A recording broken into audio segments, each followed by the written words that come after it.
Hello ಗೆಳೆಯರೇ, awake ಇನಿಷಿಯೇಟಿವ್ಗೆ ತಮಗೆಲ್ಲರಿಗೂ ಸ್ವಾಗತ.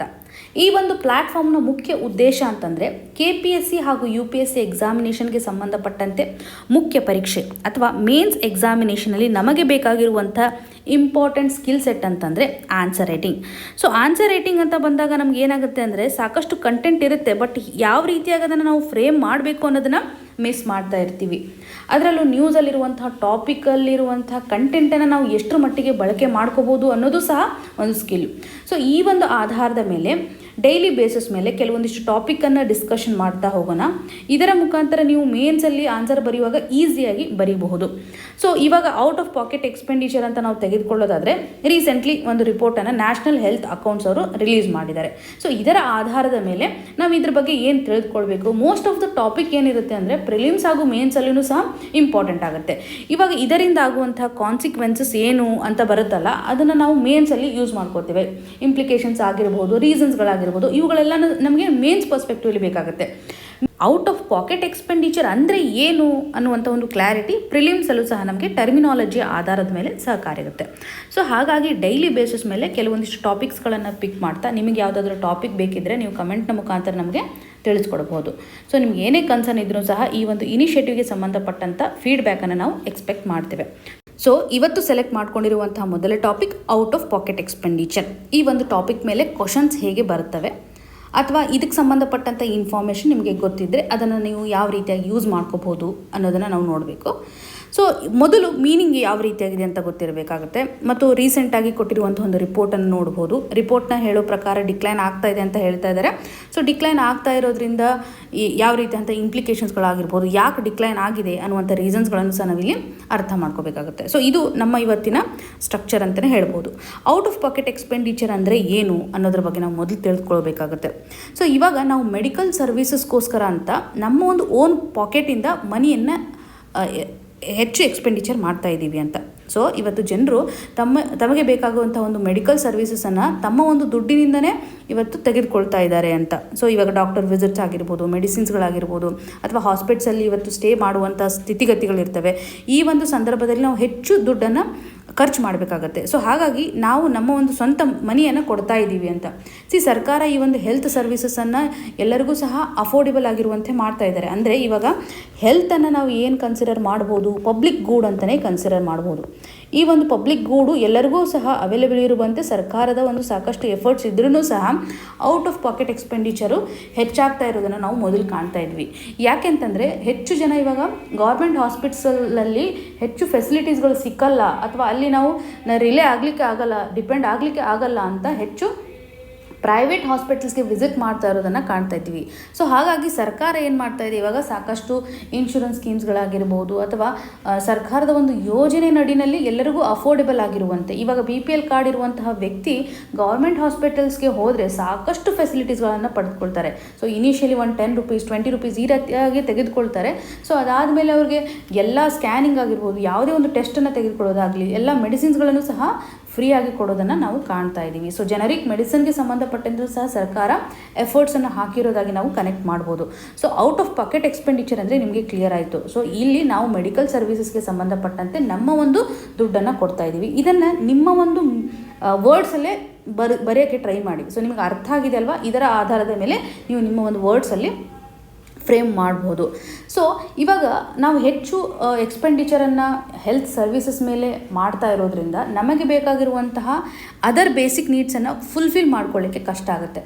ಸೊ ಇವಾಗ ನಾವು ಹೆಚ್ಚು ಮೆಡಿಕಲ್ ಸರ್ವಿಸಸ್ ಕೊಡ್ತಾ ಇದ್ದೀವಿ, ನಮಗೆ ಬೇಕಾಗಿರುವಂಥ ಫುಡ್ ಆಗಿರ್ಬೋದು ಅಥವಾ ಎಜುಕೇಷನನ್ನು ನಾವು ಸರಿಯಾಗಿ ತೆಗೆದುಕೊಳ್ಳಿಕ್ಕೆ ಆಗೋದಿಲ್ಲ. ಅಂದರೆ ನಮಗೆ ಬೇಕಾಗುವಂಥ ಒಂದು ಬೇಸಿಕ್ ನೀಡ್ಸ್ ಮೇಲೆ ನಾವು ಕಾಂಪ್ರಮೈಸ್ ಆಗಬೇಕಾಗತ್ತೆ. ನಾವು ಬರುವಂಥ ಇನ್ಕಮಲ್ಲಿ ಹೆಚ್ಚು ನಾವು ಇವಾಗ ಮೆಡಿಕಲ್ ಸರ್ವಿಸಸ್ಗೆ ಕೊಡ್ತಾ ಇದ್ದೀವಿ ಅಂತಂದರೆ ಸೊ ರಿಮೈನಿಂಗ್ ಥಿಂಗ್ಸ್ಗಳಿಗೆ ಸರಿಯಾಗಿ ನಾವು ಬೇಕಾಗುವಂಥ ಅಮೌಂಟನ್ನು ಇಡಲಿಕ್ಕೆ ಆಗೋದಿಲ್ಲ ಅನ್ನುವಂಥ ಒಂದು ಕಂಟೆಕ್ಸ್ಟ್ ನಾವಿಲ್ಲಿ ಅರ್ಥ ಮಾಡ್ಕೋಬೇಕು.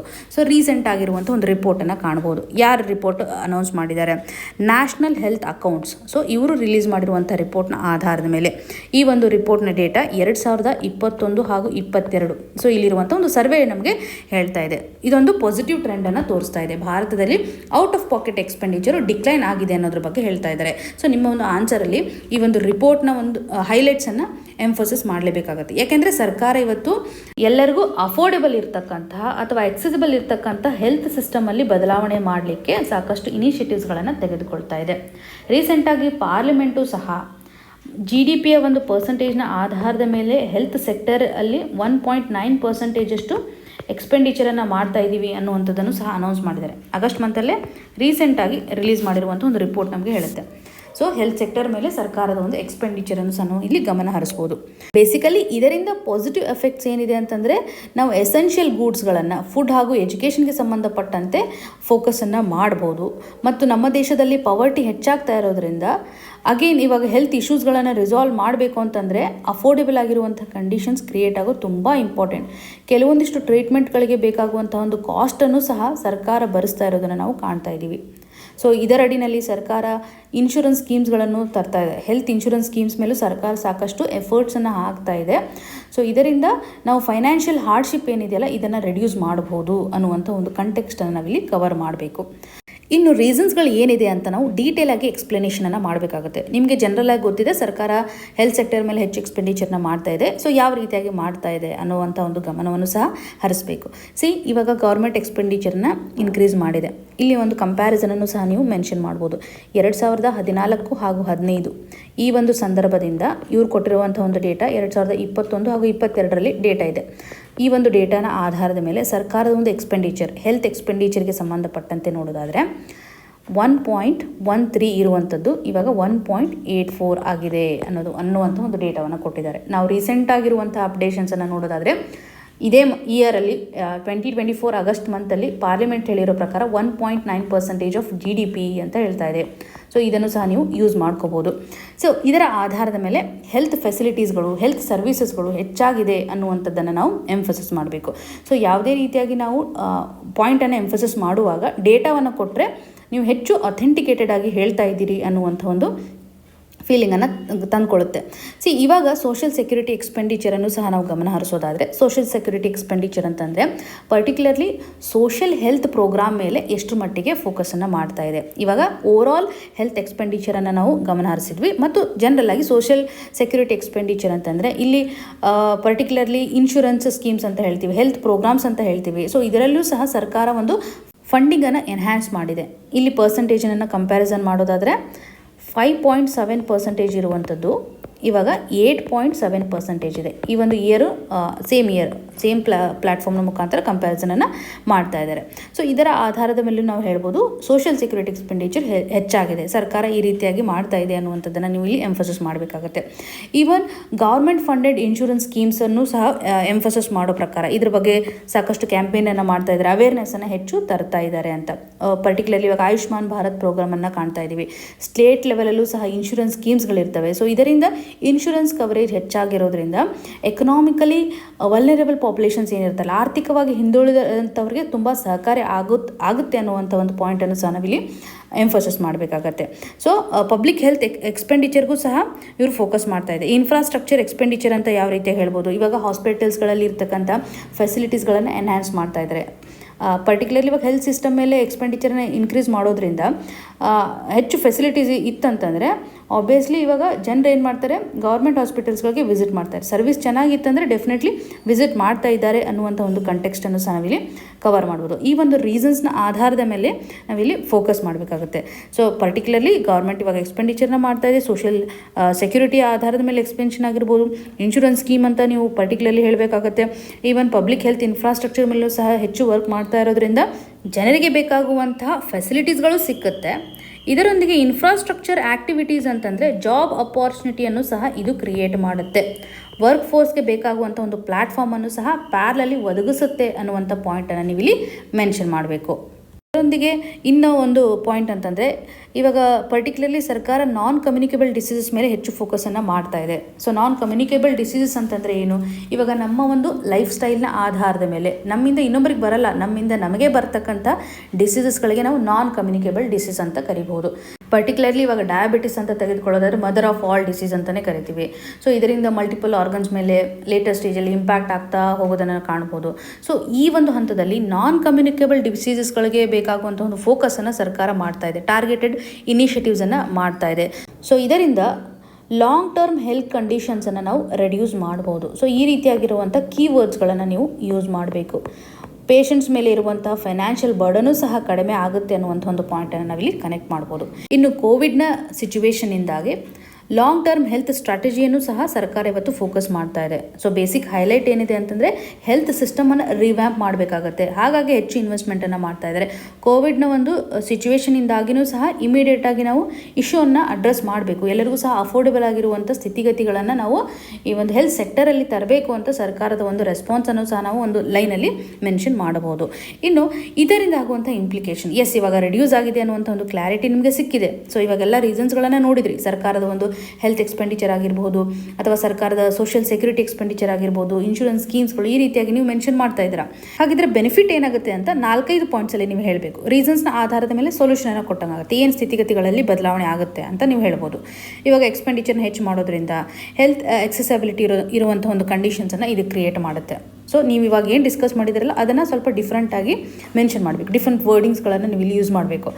ಹೆಲ್ತ್ ಎಕ್ಸೆಸಿಬಿಲಿಟಿಯನ್ನು ಇಂಪ್ರೂವ್ ಮಾಡುತ್ತೆ ಅನ್ನುವಂಥ ಒಂದು ಕಂಡೀಷನ್ಸನ್ನು ನೀವು ಇಲ್ಲಿ ಹೇಳ್ಬೋದು.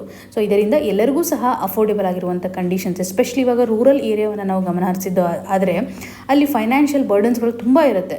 ಸೊ ಹೆಲ್ತ್ ಸರ್ವಿಸಸನ್ನು ನಾವು ಈಸಿಯಾಗಿ ಅವ್ರಿಗೆ ಕೊಟ್ಟರೆ ಅವ್ರಿಗೆ ಬೇಕಾಗುವಂಥ ಬೇಸಿಕ್ ನೀಡ್ಸನ್ನು ಫುಲ್ಫಿಲ್ ಮಾಡ್ಕೊಳ್ಳಿಕ್ಕೆ ಅನುಕೂಲಕರ ಆಗುತ್ತೆ ಅನ್ನೋದನ್ನು ನಾವಿಲ್ಲಿ ಹೇಳ್ಬೋದು. ಸೋಷಿಯಲ್ ಎಕನಾಮಿಕ್ ಗ್ರೂಪ್ ಮೇಲೆ ಇದು ಫೋಕಸ್ ಮಾಡುತ್ತೆ ಅನ್ನುವಂಥದ್ದನ್ನು ರಿಪೋರ್ಟ್ ನಡಿನಲ್ಲಿ ಹೇಳ್ತಾ ಇದ್ದಾರೆ.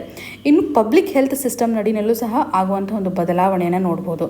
ಸೊ ರಿಸೋರ್ಸಸ್ಗಳನ್ನು ಪ್ರಾಪರಾಗಿ ಡಿಸ್ಟ್ರಿಬ್ಯೂಷನ್ ಮಾಡಲಿಕ್ಕೆ ಭಾಳಷ್ಟು ಪಾಪ್ಯುಲೇಷನ್ಸ್ಗಳನ್ನು ನಾವು ಹೆಲ್ತ್ ಸಿಸ್ಟಮ್ ನಡಿನಲ್ಲಿ ತರ್ಬೋದು. ಸೊ ಫ್ರೀಯಾಗಿ ಕೊಡುವಂಥ ಒಂದು ಕಂಡೀಷನ್ಸನ್ನು ಕ್ರಿಯೇಟ್ ಮಾಡು. ಓವರಾಲ್ ಆಗಿ ಹೆಲ್ತ್ ಸಿಸ್ಟಮ್ ಇವಾಗ ಇಂಪ್ರೂವೈಸ್ ಆಗ್ತಾ ಇದೆ. ಸೊ ಇಕ್ವಿಟಬಲ್ ಆಗಿ ನಾವು ಈ ಒಂದು ಪಬ್ಲಿಕ್ ಗೂಡನ್ನು ಡೆಲಿವರಿ ಮಾಡ್ತಾ ಇದ್ದೀವಿ ಅನ್ನುವಂಥ ಪಾಯಿಂಟನ್ನು ಸಹ ನಾವಿಲ್ಲಿ ಹೇಳ್ಬೋದು. ಸೊ ಸ್ಟ್ರಾಂಗರ್ ಪಬ್ಲಿಕ್ ಹೆಲ್ತ್ ಸಿಸ್ಟಮನ್ನು ನಾವಿಲ್ಲಿ ತರಲಿಕ್ಕೆ ಸಾಧ್ಯತೆ ಇದೆ ಅನ್ನೋದನ್ನು. ಜೊತೆಗೆ ಹೆಲ್ತ್ ಕೇರ್ ಸಿಸ್ಟಮ್ ಸ್ಟ್ರಾಂಗ್ ಇರೋದ್ರಿಂದ ನಾವು ಈಸಿಯಾಗಿರುವಂಥ ಔಟ್ಕಮನ್ನು ಎಕ್ಸ್ಪೆಕ್ಟ್ ಮಾಡ್ಬೋದು. ಕೆಲವೊಂದಿಷ್ಟು ಡಿಸೀಸಸ್ಗಳನ್ನು ಸಹ ಪ್ರಿವೆಂಟ್ ಮಾಡಲಿಕ್ಕೆ ಸಾಧ್ಯತೆ ಇದೆ ಅನ್ನುವಂಥ ಒಂದು ಪಾಸಿಟಿವ್ ಅಪ್ರೋಚನ್ನು ನಾವಿಲ್ಲಿ ಕೊಡ್ಬೋದು. ಇನ್ನು ಹೌಸ್ ಹೋಲ್ಡಲ್ಲಿ ಇರ್ತಕ್ಕಂಥ ಫೈನಾನ್ಷಿಯಲ್ ಸ್ಟೆಬಿಲಿಟಿ ಇನ್ಕ್ರೀಸ್ ಆಗುತ್ತೆ. ಔಟ್ ಆಫ್ ಪಾಕೆಟ್ ಎಕ್ಸ್ಪೆಂಡಿಚರ್ ಕಡಿಮೆ ಆತಂದರೆ ಅವರಲ್ಲಿರುವಂಥ ದುಡ್ಡು ಮಿಕ್ಕುತ್ತೆ. ಸೊ ಬೇರೆ ಬೇರೆ ಒಂದು ಬೇಸಿಕ್ ನೀಡ್ಸ್ಗಳಿಗೂ ಸಹ ಅವರು ಯೂಸ್ ಮಾಡ್ಕೋಬೋದು. ಅವರನ್ನು ಪೊಟೆನ್ಷಿಯಲ್ ಆಗಿ ಮಾಡಲಿಕ್ಕೆ ಸಾಧ್ಯತೆ ಇದೆ ಅನ್ನುವಂಥ ಒಂದು ಪಾಯಿಂಟನ್ನು ಸಹ ನಾವಿಲ್ಲಿ ಎಂಫೋಸಿಸ್ ಮಾಡ್ಬೋದು. ಸರ್ಕಾರ ಇವತ್ತು ಹೆಲ್ತ್ ಇನ್ಫ್ರಾಸ್ಟ್ರಕ್ಚರ್ ಮೇಲೆ ಫೋಕಸ್ ಮಾಡ್ತಾ ಇದ್ದಾರೆ ಅಂತಂದರೆ ವರ್ಕ್ ಫೋರ್ಸ್ಗಳ ಒಂದು ಪಾರ್ಟಿಸಿಪೇಷನ್ ಸಹ ಎನ್ಶೋರ್ ಮಾಡಬೇಕಾಗತ್ತೆ. ಬೇಕಾಗುವಂಥ ಒಂದು ಫೆಸಿಲಿಟೀಸನ್ನು ಪ್ರೊವೈಡ್ ಮಾಡಲಿಕ್ಕೆ ಸರಿಯಾದಂತಹ ಸ್ಟಾಫ್ಗಳನ್ನು ಇವರು ಹೈಯರ್ ಮಾಡಬೇಕಾಗತ್ತೆ. ಸೊ ಹೆಲ್ತ್ ಸರ್ವಿಸಸನ್ನು ಸರಿಯಾದ ಸಮಯದಲ್ಲಿ ಅವರು ರೀಚ್ ಮಾಡುವಂತೆ ಮಾಡಬೇಕಾಗುತ್ತೆ. ಎಮರ್ಜೆನ್ಸಿ ಸಿಚುವೇಷನ್ಸ್ಗಳಿರ್ತವೆ. ಸೊ ರೂಟೀನ್ ಲೆವೆಲಲ್ಲಿ ಅವರು ಫೋಕಸ್ ಮಾಡಲೇಬೇಕಾಗುತ್ತೆ ಅನ್ನುವಂಥ ಒಂದು ಕಂಡೀಷನನ್ನು ನಾವಿಲ್ಲಿ ಕಾಣ್ಬೋದು. ಇನ್ಫ್ರಾಸ್ಟ್ರಕ್ಚರ್ನ ಆಧಾರದ ಮೇಲೆ ವರ್ಕ್ ಫೋರ್ಸ್ಗಳ ಒಂದು ಪಾರ್ಟಿಸಿಪೇಷನನ್ನು ಸಹ ನಾವಿಲ್ಲಿ ಎನ್ಶೋರ್ ಮಾಡಲಿಕ್ಕೆ ಸಾಧ್ಯತೆ ಇದೆ. ಜೊತೆಗೆ ನಾವು ಯೂನಿವರ್ಸಲ್ ಹೆಲ್ತ್ ಕವರೇಜ್ ಸ್ಟೇಟಸನ್ನು ಅಚೀವ್ ಮಾಡಲಿಕ್ಕೆ ಸಹಕಾರಿ ಆಗುತ್ತೆ. ಹೆಚ್ಚು ಜನರನ್ನು ಈ ಒಂದು ಹೆಲ್ತ್ ಸಿಸ್ಟಮ್ ನಡಿನಲ್ಲಿ ತರಲಿಕ್ಕೆ ಒಂದು ಎಫರ್ಟ್ಸನ್ನು ಸರ್ಕಾರ ಮಾಡ್ತಾ ಇದೆ ಅನ್ನುವಂಥ ಪಾಸಿಟಿವ್ ಅಪ್ರೋಚನ್ನು ನೀವು ಇಲ್ಲಿ ಕೊಡಬೇಕು. ಇರ್ರೆಸ್ಪೆಕ್ಟಿವ್ ಆಫ್ ಇನ್ಕಮ್, ನಮಗೆ ಬರ್ತಾ ಇರುವಂಥ ಒಂದು ಆದಾಯವನ್ನು ತಲೆ ಕೆಡಿಸ್ಕೊಳ್ಳದೆ ಸರಿಯಾದಂತಹ ಕ್ವಾಲಿಟಿ ಲೆವೆಲಲ್ಲಿ ಮೆಡಿಕಲ್ ಸರ್ವಿಸಸನ್ನು ಪ್ರೊವೈಡ್ ಮಾಡಲಿಕ್ಕೆ ಸರ್ಕಾರ ಈ ಒಂದು ಎಫರ್ಟ್ಸನ್ನು ಹಾಕ್ತಾ ಇದೆ. ಇದರಿಂದ ನಾವು ಹೆಲ್ದಿಯರ್ ಕಂಡೀಷನ್ಸನ್ನು ಕ್ರಿಯೇಟ್ ಮಾಡ್ಬೋದು. ಈವನ್ ಎಕನಾಮಿಕಲಿ ಜನರನ್ನು ಸ್ಟೇಬಲ್ ಮಾಡಲಿಕ್ಕೆ ಸಾಧ್ಯತೆ ಇದೆ ಅನ್ನುವಂಥದ್ದನ್ನು ನಾವು ಎಂಫೋಸಿಸ್ ಮಾಡಬೇಕು. ಸರ್ಕಾರದ ಯೋಜನೆಗಳಲ್ಲಿ ಇವಾಗ ಆಯುಷ್ಮಾನ್ ಭಾರತ್ ಈ ರೀತಿಯಂಥ ಪ್ರೋಗ್ರಾಮ್ಸ್ಗಳನ್ನು ನೀವಿಲ್ಲಿ ಮೆನ್ಷನ್ ಮಾಡಬಹುದು. ಇವಾಗ ಹೆಲ್ತ್ಗೆ ಸಂಬಂಧಪಟ್ಟಂತೆ ಇನ್ನೊಂದು ಇನ್ಫಾರ್ಮೇಷನ್ ನಮಗೆ ಬೇಸಿಕಲಿ ಪ್ರಿಲಿಮ್ಸ್ ಹಾಗೂ ಮೇನ್ಸಲ್ಲಿ ಬೇಕಾಗಿರೋದಂತಂದರೆ 7th ಶೆಡ್ಯೂಲ್ನಲ್ಲಿ ಹೆಲ್ತನ್ನು ಯಾವ ಲಿಸ್ಟಲ್ಲಿ ನಾವು ಹಾಕ್ತೇವೆ ಅಂತ. 7th ಶೆಡ್ಯೂಲಲ್ಲಿ 3 ಲಿಸ್ಟ್ಗಳಿದ್ದಾವೆ. ಯೂನಿಯನ್ ಲಿಸ್ಟ್, ಸ್ಟೇಟ್ ಲಿಸ್ಟ್ ಹಾಗೂ ಕನ್ಕರೆಂಟ್ ಲಿಸ್ಟ್ ಅಂತ. ಸೊ ಯೂನಿಯನ್ ಲಿಸ್ಟ್ ನಡಿನಲ್ಲಿ ಸೆಂಟ್ರಲ್ ಗೌರ್ಮೆಂಟು ಲಾನ ಮಾಡುತ್ತೆ, ಸ್ಟೇಟ್ ಲಿಸ್ಟ್ ನಡಿನಲ್ಲಿ ಸ್ಟೇಟ್ ಗೌರ್ಮೆಂಟ್ ಮಾಡುತ್ತೆ ಅನ್ನುವಂಥ ಒಂದು ಕ್ಲಾರಿಟಿ ಇದೆ. ಇನ್ನು ಕನ್ಕರೆಂಟ್ ಲಿಸ್ಟ್ನಲ್ಲಿ 2 ಗೌರ್ಮೆಂಟ್ಗಳು ಮಾಡ್ತವೆ ಅನ್ನೋದ್ರ ಬಗ್ಗೆ ನಿಮಗೆ ಕ್ಲಿಯರಾಗಿ ಗೊತ್ತಿರುತ್ತೆ. ಸೊ ಈ ಒಂದು 7th ಶೆಡ್ಯೂಲ್ನಲ್ಲಿ ನಾವು ನೋಡೋದಾದರೆ ಹೆಲ್ತನ್ನು ಸ್ಟೇಟ್ ಲಿಸ್ಟಲ್ಲಿ ಕಾಣ್ತಾ ಇದ್ದೀವಿ. ಸ್ಟೇಟ್ ಗೌರ್ಮೆಂಟು ಹೆಚ್ಚು ಇವತ್ತು ಸ್ಯಾನಿಟೇಷನ್ಗೆ ಸಂಬಂಧಪಟ್ಟಂತೆ ಆಗಿರ್ಬೋದು ಅಥವಾ ಹೆಲ್ತ್ ರಿಲೇಟೆಡ್ ಇರುವಂತೆ ಹೆಚ್ಚು ಲಾಗಳನ್ನು ಮಾಡ್ತಾ ಇದ್ದಾರೆ. ಯಾಕೆಂದರೆ ಹೆಲ್ತ್ ಸರ್ವೀಸಸ್ಸು ಇಮಿಡಿಯೇಟ್ ಸರ್ವಿಸ್ ಆಗ್ತಾ ಇರೋದ್ರಿಂದ ಇಲ್ಲಿ ಸ್ಟೇಟ್ ಗೌರ್ಮೆಂಟ್ಗಳ ಒಂದು ರೆಸ್ಪಾನ್ಸಿಬಿಲಿಟಿ ಹೆಚ್ಚಾಗಿರುತ್ತೆ. ಸೊ ಸ್ಟೇಟ್ ಗೌರ್ಮೆಂಟ್ಗಳು ಇವತ್ತು ಹೆಲ್ತ್ಗೆ ಸಂಬಂಧಪಟ್ಟಂಥ ಲಾನ ಮಾಡುತ್ತೆ ಅನ್ನುವಂಥ ಒಂದು ಗಮನವನ್ನು ನಾವಿಲ್ಲಿ ಹರಿಸಬೇಕು. ಸೊ ಎಕ್ಸಾಮಿನೇಷನಲ್ಲಿ ಅದರಲ್ಲೂ ಪ್ರಿಲಿಮ್ಸಲ್ಲಿ ನಾವು ನೋಡೋದಾದರೆ ಇವಾಗ ಕೇಳ್ತಾ ಇರುವಂಥ KPSC ಟ್ರೆಂಡನ್ನು ನಾವು ಗಮನ ಹರಿಸಿದ್ದೆ. ಆದರೆ ಸೊ ಹೆಚ್ಚು ಅವರು ಫ್ಯಾಕ್ಟ್ಸೂ ಇರುವಂಥದ್ದು ಹಾಗೂ ನಾಲೆಜನ್ನು ಸಹ ಚೆಕ್ ಮಾಡ್ತಕ್ಕಂಥ ಕ್ವಶನ್ಸ್ಗಳನ್ನು ಫ್ರೇಮ್ ಮಾಡ್ತಾ ಇದ್ದಾರೆ. ಇದ್ರ ಬಗ್ಗೆ ನಿಮಗೆ ಸ್ವಲ್ಪ ಮಾಹಿತಿ ಇರೋದು ತುಂಬ ಉತ್ತಮ. ಸೊ ಈ ಒಂದು ಟಾಪಿಕ್ ನಿಮಗೆ ಈಸಿಯಾಗಿ ಅಂಡರ್ಸ್ಟ್ಯಾಂಡ್ ಆಗಿದೆ ಅಲ್ವಾ? ರಿಪೋರ್ಟ್ನ ಆಧಾರದ ಮೇಲೆ ನಾವು ಹೇಗೆ ಇನ್ಫಾರ್ಮೇಷನ್ಸನ್ನು ಕಲೆಕ್ಟ್ ಮಾಡ್ಕೋಬೇಕು ಅಂತ. ನಿಮಗೆ ಡೈರೆಕ್ಟಾಗಿ ಕ್ವಶನ್ಸನ್ನು ಸಹ ಕೇಳ್ಬೋದು. ಈ ರೀತಿಯಾದಂಥ ರಿಪೋರ್ಟ್ಗಳು ನಮಗೆ ತುಂಬ ಇಂಪಾರ್ಟೆಂಟ್ ಆಗಿರೋದ್ರಿಂದ ಔಟ್ ಆಫ್ ಪಾಕೆಟ್ ಎಕ್ಸ್ಪೆಂಡಿಚರ್ ಅಂತಂದರೆ ಡೈರೆಕ್ಟಾಗಿ ಕ್ವಶನ್ಸ್ ಫ್ರೇಮ್ ಮಾಡ್ಬೋದು. ಅಥವಾ ಈ ಒಂದು ಟಾಪಿಕನ್ನು ನಾವು ಹೇಗೆ ಯೂಸ್ ಮಾಡ್ಕೋಬೋದು, ಇದರಲ್ಲಿ ಮೇನ್ಸ್ ಕ್ವಶನ್ಸನ್ನು ನೀವು ಅಬ್ಸರ್ವ್ ಮಾಡಿದ್ದೆ ಆದರೆ ಪವರ್ಟಿಗೆ ಸಂಬಂಧಿಸಿದಂಥ ಕ್ವಶನ್ಸನ್ನು ಕೇಳ್ತಾ ಇರ್ತಾರೆ, ಅಥವಾ ವಲ್ನರಬಲ್ ಸೆಕ್ಷನ್ಸನ್ನು ಫೋಕಸ್ ಮಾಡುವಂಥ ಕ್ವಶನ್ಸ್ಗಳನ್ನು ಫ್ರೇಮ್ ಮಾಡ್ತಾ ಇರ್ತಾರೆ, ಅಥವಾ ಹೆಲ್ತ್ ಸಂಬಂಧಪಟ್ಟಂಥ ಚಾಲೆಂಜಸ್ಗಳು ಏನಿದ್ದಾವೆ, ಕೋವಿಡ್ ಇಶ್ಯೂಸ್ಗಳಾಗಿರ್ಬೋದು, ಇವುಗಳನ್ನು ನೀವು ಪ್ರೀವಿಯಸ್ ಇಯರ್ ಕ್ವಶನ್ಸಲ್ಲಿ ನೋಡ್ಬೋದು. ಇದರ ಆಧಾರದ ಮೇಲೆ ಪಾಸಿಟಿವ್ ಅಪ್ರೋಚ್ ಬರ್ತಾ ಇದೆ. ಇದು ಹೇಗೆ ನಮ್ಮ ಒಂದು ಜನರಿಗೆ ಸಹಕಾರಿ ಆಗುತ್ತೆ ಅನ್ನುವಂಥ ಕೆಲವೊಂದಿಷ್ಟು ಪಾಯಿಂಟ್ಸ್ಗಳನ್ನು ಯೂಸ್ ಮಾಡ್ಬೋದು. ಡೈರೆಕ್ಟಾಗಿ ಕ್ವಶನ್ಸನ್ನು ಫ್ರೇಮ್ ಮಾಡಿದಾಗ ಅಥವಾ ಔಟ್ ಆಫ್ ಪಾಕೆಟ್ ಎಕ್ಸ್ಪೆಂಡಿಚರ್ ಅಂತಂದ ನಿಮಗೆ ಮೆನ್ಷನ್ ಮಾಡಿದಾಗ ಎಲ್ಲ ಪಾಯಿಂಟ್ಸ್ಗಳನ್ನು ನೀವು ಕನ್ಸಲ್ಟೇಷನ್ ಮಾಡ್ಬೋದು. ಅಥವಾ ಈ ಒಂದು ಇನ್ಫಾರ್ಮೇಷನ್ಸನ್ನು ಬೇರೆ ಒಂದು ಟಾಪಿಕ್ ನಡಿನಲ್ಲೂ ಸಹ ಯೂಸ್ ಮಾಡ್ಬೋದು.